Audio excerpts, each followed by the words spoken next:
नमस्कार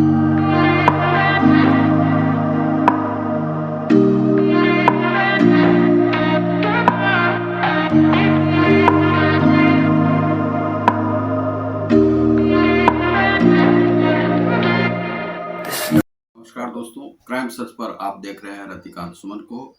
आपने यदि हमारे चैनल को अब तक सब्सक्राइब नहीं किया होगा तो सब्सक्राइब करें, लाइक और शेयर भी करें। इसमें आपको कुछ क्राइम से जुड़ी हुई स्टोरी आपको मिलती है।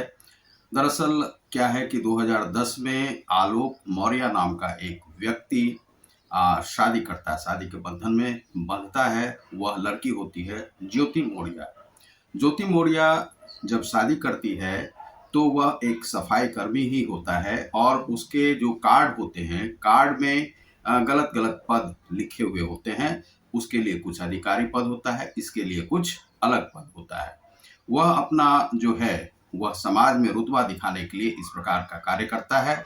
और उसके बाद जब शादी हो जाती है, कुछ वर्ष के बाद बच्चे भी होते हैं। और दूसरा क्या होता है कि वह जो ज्योति मौर्य है वह कहती है कि हम पढ़ना चाहते हैं, और पढ़ते पढ़ते वह कोचिंग करती है, यह करती, धीरे धीरे करते करते वह आगे बढ़ने लगती है और वह एसडीएम का परीक्षा जो है यूपीपीएससी को पास कर लेती है। और चूंकि वह मौर्य जाति से थी, आरक्षण भी था उसके पास, और वह एक एसडीएम के पद पर पहुंच जाती है।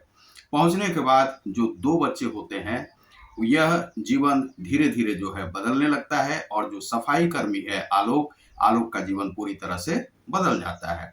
अब आलोक जो है वह अपनी पत्नी को कुछ भी कहता है, वह पत्नी जो वह ज्योति मौर्य है वह बात नहीं मानती है, बात नहीं सुनती है।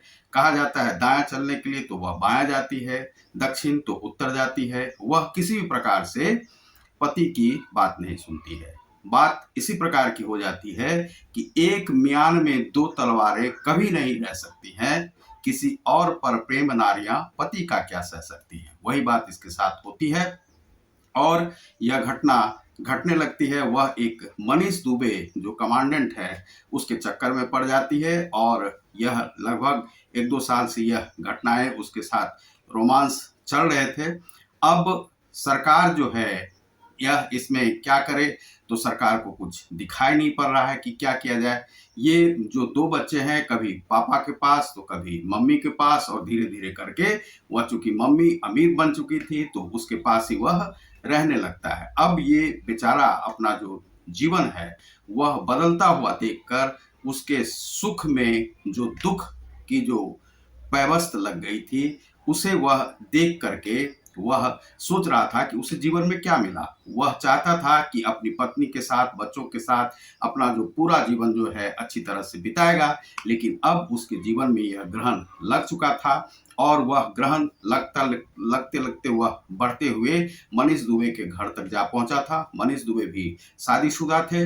इस प्रकार की जो घटनाएं हैं, यह सरकारी जो मुलाजिम है इस प्रकार से क्यों करते हैं, और चारित्रिक प्रामाणिकता क्यों नहीं ली जाती है, जबकि सरकारी नौकरी जो है बहुत ही वैसे लोगों को दी जाती है और दी जानी चाहिए जो कि समाज के बहुत ही सुधरे हुए और विशिष्ट वर्ग के लोग हों। यह नहीं है, जाति से मतलब नहीं है, विशिष्ट इंसान को ही, चारित्रिक रूप से जो संपन्न हो उसे ही देना चाहिए। जो भ्रष्टाचार में लिप्त नहीं हो, देश की सेवा करना चाहता हो, उसे ही यह देना चाहिए। लेकिन मिल जाता है यह आरक्षण या किसी भी आधार पे ऐसे लोगों को जो कि भ्रष्ट ही होते हैं। यह भी एक प्रकार का भ्रष्टाचार है, चाहे वह आप किसी भी लैंगिक यौन शोषण के साथ करते हो या किसी भी प्रकार से, यह एक भ्रष्टाचार है जो ज्योति मौर्य में भी पाया गया है। और यह जो है बार बार वह कह रहा है, लेकिन उसकी बात सुनी नहीं जा रही है, और वह अपने पद का ही धौंस दिखा दिखा के उसका जो है सो शोषण कर रही है। अब कानून को चाहिए कि ऐसे लोगों को नौकरियों से बर्खास्त करे। सीबीसीआईडी की जांच यूपी में करवाई जानी चाहिए कि ऐसे ऐसे कितने लोग हैं जो भ्रष्टाचार में इस प्रकार से लिप्त हैं। बहुत सारे जगहों पर महिलाओं का यौन शोषण भी होता है, वह भी देखने में ही आ रहा है। तो इस प्रकार से जो है ऐसे जो लोग हैं उन्हें इन पदों से जरूर ही हटाया जाना चाहिए। आज यदि सफाई कर्मी की गलती है तो उसे भी हटा देना चाहिए। यदि ज्योति मौर्य की गलती है तो उसे हटा देना चाहिए, यह मनीष दुबे की गलती है तो उसे भी हटा देना। ऐसे बहुत सारे लोग देश भर में हैं जो कि इसी प्रकार के भ्रष्टाचार में लिप्त हैं और यह सुनने में अच्छा नहीं लगता है।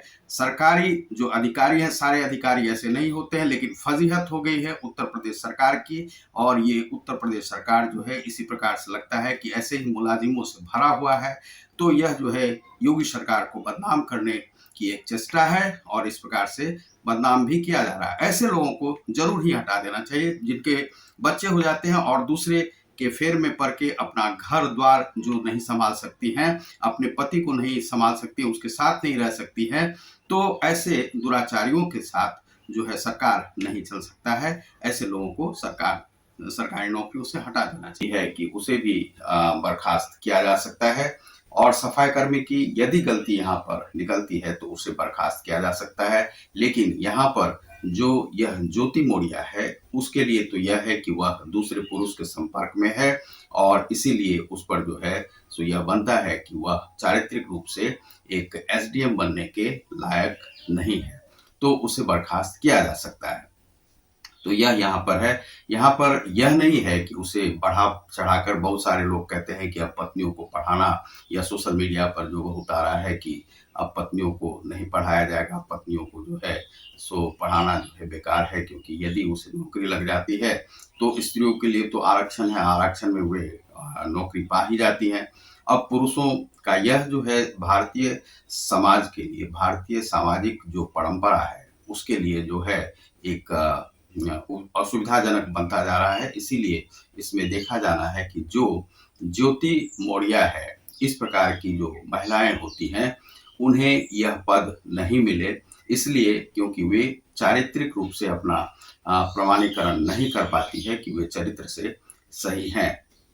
अब लोग कह सकते हैं कि कोई भी महिला को चरित्र का जो है प्रमाण पत्र नहीं दे सकता है और उसे देने का अधिकार नहीं है, लेकिन ऐसा है कि यहाँ पर कानून की बात है, देश की बात है, और इस प्रकार से किसी को भी प्रमाणित करना होगा कि वह चारित्रिक रूप से सही है, तभी ही उन्हें सरकारी नौकरी दी जा सकती है। क्योंकि बहुत सारे जो लोग हैं सरकारी नौकरी में, वे इसी प्रकार के चारित्रिक रूप से स्वयं को प्रमाणित नहीं कर पाते हैं। एक एक जो सर्विस मैन है उन्हें देखते हैं कि 3-3 पत्नियां रख करके अगल बगल उसी ऑफिस में काम कर रहे हैं और वे पत्नियां जो हैं उनके साथ रह रही हैं, हंसी मौज कर रही हैं और कमा रही हैं, बैठी हुई हैं, और इसी प्रकार से वे करते हैं। बहुत सारे लाइब्रेरियन को हमने देखा है कि जो असिस्टेंट लाइब्रेरियन है उससे शादी कर लिया, एक घर में भी पत्नी है और 2-2 पत्नी ऑफिस में भी बनाकर रखे हुए हैं, और वे पत्नियां जो है उन्हें भी कमरा दिया हुआ, उन्हें भी दिया हुआ, और यहाँ पर सरकारी जो भ्रष्ट तंत्र है उसके माध्यम से सारे पैसे लाइब्रेरी वगैरह के खा जाते हैं। दिल्ली में भी, गाजियाबाद में भी, बहुत सारे उत्तर प्रदेश में इस प्रकार से देखते हैं। उत्तर प्रदेश में ज्यादातर इस प्रकार से है। तो ऐसे जो चारित्रिक रूप से सही नहीं है उन्हें इन पदों से हटाया जा सकता है। इस पर से जो है सो लोकल जो जासूसी है और ये आईबी, और दूसरा जो आपको वहाँ का स्थानीय जो सीबीसीआईडी है उससे यह जांच करवाई जा सकती है और करवा करके देखा जा सकता है कौन चारित्रिक रूप से सही है, कौन चारित्रिक रूप से गलत है, तो उसे हटाया जा सकता है। तो यह यहाँ पर ज्योति मौर्य जो है एक प्रकार से अपराध की श्रेणी में आती है। तो आप देख रहे हैं क्राइम सच को। बहुत बहुत धन्यवाद। नमस्कार।